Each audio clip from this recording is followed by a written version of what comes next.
I accidentally built this place I sometimes go to in my dreams. A place that exists near reality, but it doesn't quite touch. It's my old university, a version of it. In my dreams, it's busy, full of life. And seeing it here, seeing it dead, I can't help but feel like this place is a memorial to my past. This place, this is how I define the liminal.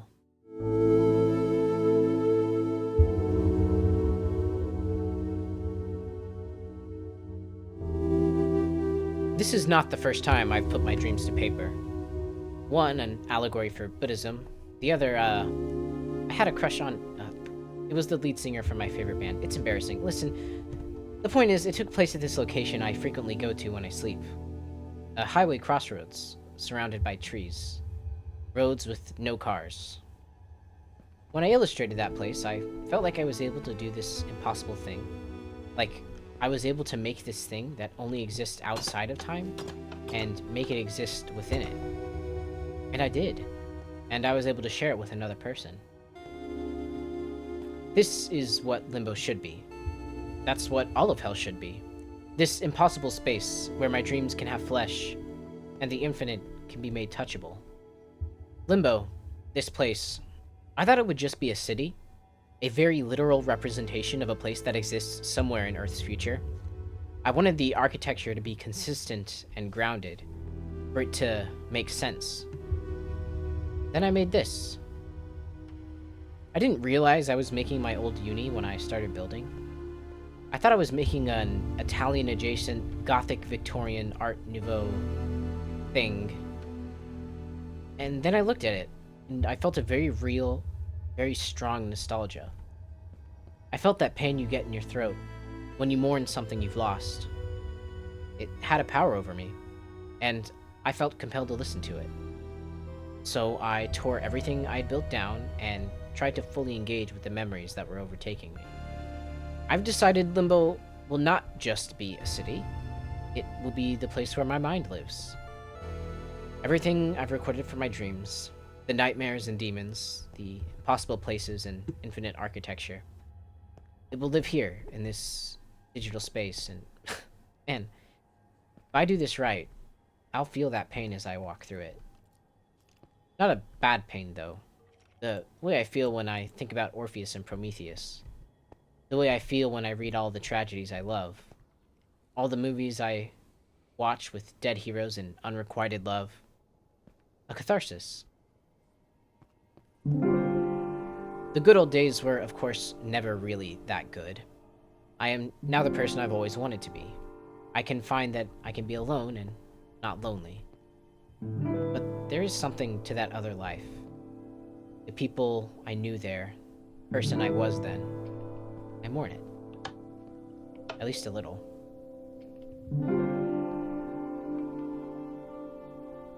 When I originally thought of this place, I used the word surreal.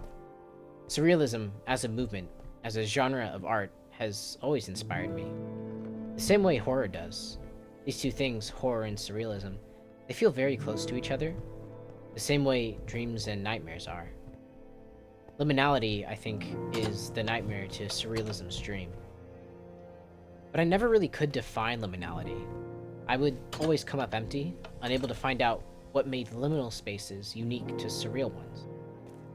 What made it horrifying. After I made this building, I think I understand a little better now. So normally, videos like this, they start with the pitch, the plan, and then go into the process and the product. I, however, do not plan. I discover my plans as I do them. Today I want to have the area behind the greenhouse filled out, and I have a rough idea of what real-world place I want to mimic. A place I visit in my dreams sometimes.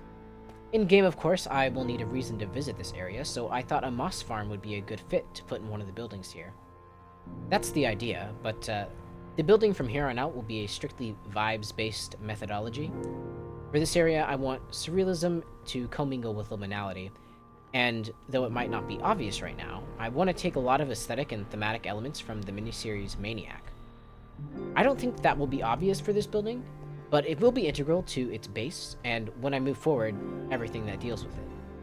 Right? The plan is not a schematic, it's not a blueprint, it's a mood board.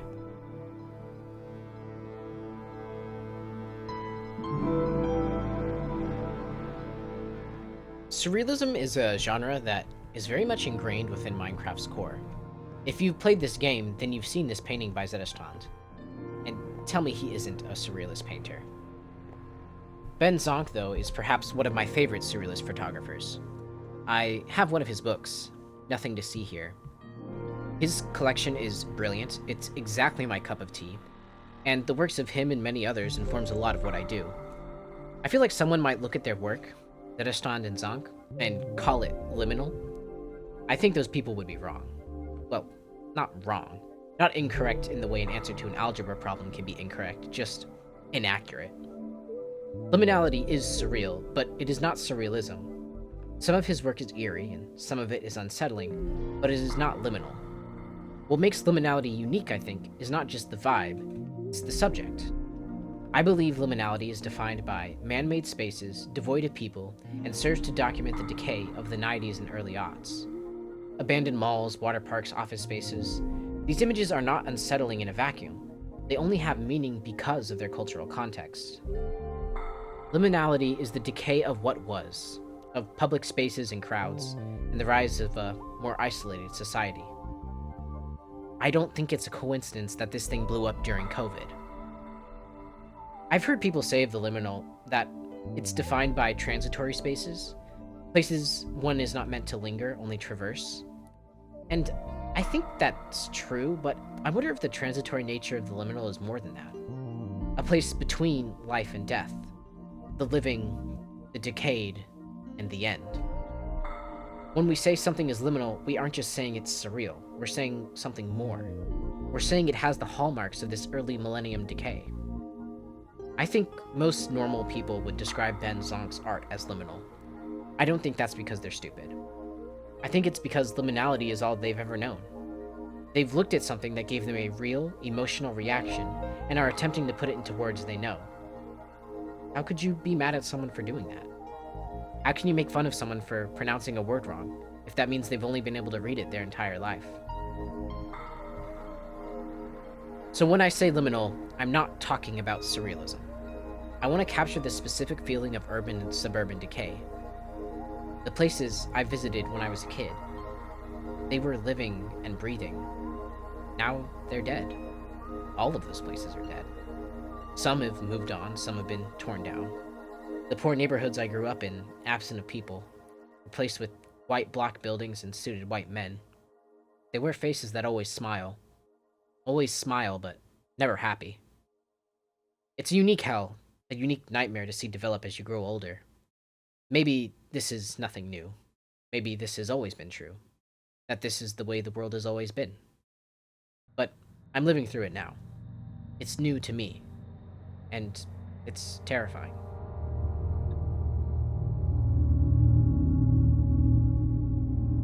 Sometimes, when I look back at the past and where I am now, sometimes I get scared. Because everything now feels less real than it once was. Less vital. Less important. Or maybe the past really feels more like a dream.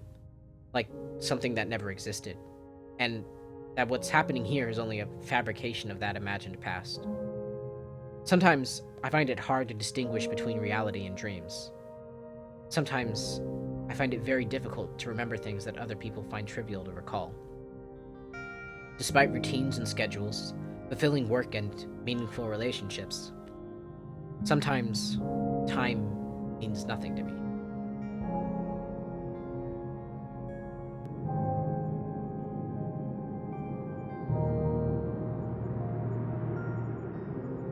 That's what Limbo is. A place without time. A place of unreality. Now, I'm not mentally unstable, but I think I don't trust my mind the same way that most people do. Most people don't care to question the reality around them. The reality built by their perceptions. But I do. Because I don't trust my mind the same way. Because sometimes it tells me things that aren't true. Because I'm obsessed with the truth. What's cool about this build is it's not one dream. It's the dream. The noosphere. The unconscious place our minds go when we dream. When I dream, I visit this place often. And now it's here. A little part of it is here, and you can see it and walk around it. Like, that's so cool, man. So I made this custom enchantment called Traversal, and it lets me walk faster on path blocks, coarse dirt, things like that. Because of this, I was able to replace the sidewalk underneath it with coarse dirt, and it lets me walk faster on it. I did this because I found that I kept cutting across this middle garden area, and that resulted in me trampling the crops that were here. Farmland, as you may know, is mob-proof. Mobs cannot spawn on farmland. So having crops here makes it so that it's still spawn-proof. They can't spawn in sweet berries because they will take damage. Carpet, leaves, all of the paths they can't spawn on either. But I still wanted to be able to use grass and some other plants. Now the cool thing about plants is that you can plant them on farmland. However, if they are not hydrated, the farmland beneath will turn into dirt, meaning mobs can spawn again. So I may have cheated just a little bit, and now you can see my dirty secrets. Yeah, I might have changed the code so that I can put water in the nether. Just for aesthetic purposes, nothing crazy. You know, I might want to have some water in the top, but I don't want to use it too much. I don't know. I might go back on that and just change it to being only vanilla things like props are, but I kind of like it, and I want to see what else I can do with it. Now, the windows on this place were not always tinted glass. They actually used to be light gray stained glass, and I thought that looked much nicer. The problem was, because the inside is so bright, the light would leak out through the windows into the surroundings, and I did not like how it looked. So to save the composition, I replaced them with tinted glass to keep all of that light inside and all of this darkness out. And while I think it does look better, it's very sad to have to get rid of the good colors that I was getting from that. I do think, though, that because of how light the inside is, it does kind of deliver that experience. Like, you can see the difference between the top windows here and the window down here. This is what the interior looks like so far. I put up little signs. I'm experimenting with what I want. What I truly want is a text display entity, but I don't know if I want to take that step yet. Because, yeah, it doesn't provide any mechanical benefits, but I'd have to be, like, actually in creative to edit those, and I don't know if that's a step I want to take. I want the inside to look like if this place were just after hours, so any unimportant lights would be shut off, things like that. I do hate that I have copper bulbs here, but they give me the actually perfect light level that I want, so I might have to experiment with something else there, but right now, I really like how that looks. Here's the hallway. It's incredibly bright. The only reason I really did this interior so far was because I was trying to hook it up to the basement, which is down here. Now, there are real basements under my university that are like these enormous tunnels that connect all of the buildings. I thought this would be a good place to put, like, a faster rail system. Actually, you can see here. Like, that's what it looked like. Like, actually scary stuff. And I wanted to put it down here, but I also wanted to have rails. So I was thinking I could just have the best of both worlds and actually put a genuine subway station just in the basement here. And although that is strange, I think because it is strange, it'll fit in here a lot better.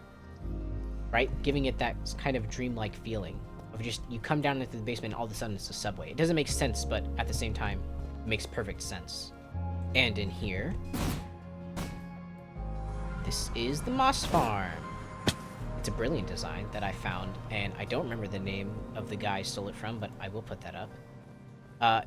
This is the thing that's been providing me all of the bones for the building that I've been doing, and also all of the moss for the building I've been doing. And it's pretty great.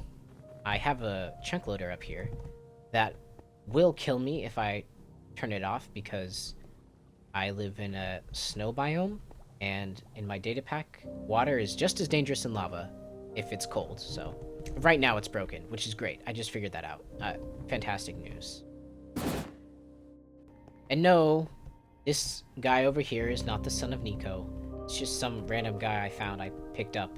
He's very much mortal, and I almost killed him like twice during building. I'm not giving him a name. I'm having no emotional attachment to this guy, because I know he's going to be dead in like 2 days. So yeah, that's what I have so far. I do think recontextualizing hell is like not just a physical place, but something else, something like more cerebral and unreal. It's made me very excited for the rest of it. Like, if Limbo, this place, is where my memories of grief and mourning live, you know, what's Nod gonna look like? All the things I hate? All the things that make me angry? And what about Asphodel? Like, City of Envy, maybe? Everything I want to be? Or everything everyone else wanted me to be? This did take me a very long time to construct, and I didn't even finish the back yet. I mean, it's just a blank wall, and I will get to it when I get to it. When I finish this building, I'll probably finish up the back and make it look nice, but this is the plan for the lake. This is kind of where I want it to go out to. This building is going to stretch out until about there. So again, a lot of stuff. Really, I've never worked on a project this big in survival before. I've done a couple of big projects in creative, but this is really like the first time I've ever done this in survival. And it's really fun because it gives me the opportunity to do infrastructure, which I don't get to do in creative, like the coarse dirt path. Like, I would not have done that if I was in creative. And I can set up minecarts and stuff, which, again, would never have done if I wasn't in survival. And just so you know, yes, I'm still working on the mountain. It's taking a very long time to do. Oh yeah, this is Achilles. Say hi. It's been pretty what are you doing? It's been pretty awful. Just slowly tearing at this, and it's very boring, which makes me want to not do it, but I will finish it eventually. As you can see, I have been working on the tundra little by little, terraforming it, adding glaciers, things like that, but it's not ready to be completed.